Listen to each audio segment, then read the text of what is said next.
ಸ್ವಾಮಿ ವಿವೇಕಾನಂದರ ಕೃತಿಶ್ರೇಣಿ 8 ಬೌದ್ಧ ಭಾರತ.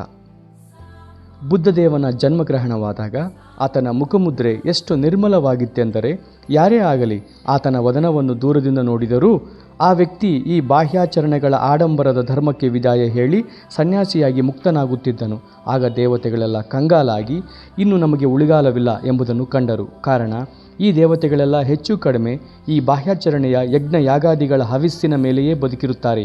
ಈ ಯಜ್ಞಗಳ ಹವಿಸ್ಸೆಲ್ಲ ದೇವತೆಗಳಿಗೆ ಹೋಗುತ್ತಿತ್ತು ಮತ್ತು ಈ ಯಜ್ಞ ಯಾಗಾದಿಗಳೆಲ್ಲ ನಿಂತು ಹೋದೊಡನೆ ದೇವತೆಗಳೆಲ್ಲ ಹಸಿವಿನಿಂದ ಕಂಗಾಲಾಗಿ ಸೊರಗಿ ಸಾಯುವ ಸ್ಥಿತಿಯಲ್ಲಿದ್ದರು. ಕಾರಣ ಅವರು ತಮ್ಮ ಶಕ್ತಿಯನ್ನೆಲ್ಲ ಕಳೆದುಕೊಂಡಿದ್ದರು. ಆಗ ದೇವತೆಗಳೆಲ್ಲ ಸೇರಿ ಹೇಗಾದರೂ ಸರಿಯೇ ಈ ಮನುಷ್ಯನನ್ನು ನಾವು ಹುಟ್ಟಡಗಿಸಲೇಬೇಕು, ಅವನ ಪವಿತ್ರತೆಯ ತಾಪ ನಮ್ಮ ಜೀವನಕ್ಕೆ ಸಂಚಕಾರವಾಗಿದೆ ಎಂದು ಸಮಾಲೋಚಿಸಿದರು. ದೇವತೆಗಳೆಲ್ಲ ಸೇರಿ ಒಂದು ಸಂಚನ್ನು ಹೂಡಿ ಬುದ್ಧದೇವನ ಬಳಿಗೆ ಬಂದು, ಹೇ ಸೌಮ್ಯ, ನಿನ್ನಲ್ಲಿ ನಮ್ಮದೊಂದು ಕೋರಿಕೆ ಇದೆ. ನಾವೊಂದು ಮಹಾಯಾಗವನ್ನು ಮಾಡಲು ಹೊರಟಿದ್ದೇವೆ. ಅಂದರೆ ನಾವೊಂದು ದೊಡ್ಡ ಅಗ್ನಿಕುಂಡವನ್ನು ಮಾಡಬೇಕಾಗಿದೆ. ಆ ಅಗ್ನಿಯನ್ನು ಪ್ರಜ್ವಲಿಸಲು ಒಂದು ಪವಿತ್ರ ಸ್ಥಾನಕ್ಕಾಗಿ ಇಡೀ ಪ್ರಪಂಚದಲ್ಲೆಲ್ಲ ಹುಡುಕಾಟ ನಡೆಸಿದರೂ ಅಂತಹ ಸ್ಥಾನ ನಮಗೆ ಕಾಣಸಿಗಲಿಲ್ಲ. ಕೊನೆಗೆ ಈಗ ಅಂತಹ ಸ್ಥಾನವೊಂದು ಪ್ರಾಪ್ತವಾಗಿದೆ. ನೀನೇನಾದರೂ ಅಂಗಾತ ಮಲಗಿದರೆ ನಿನ್ನ ಬೃಹತ್ ಹೃತ್ ಪ್ರದೇಶದ ಮೇಲೆ ನಾವು ದೊಡ್ಡ ಅಗ್ನಿಯನ್ನು ಪ್ರಜ್ವಲಿಸುತ್ತೇವೆ ಎಂದು ನುಡಿದರು.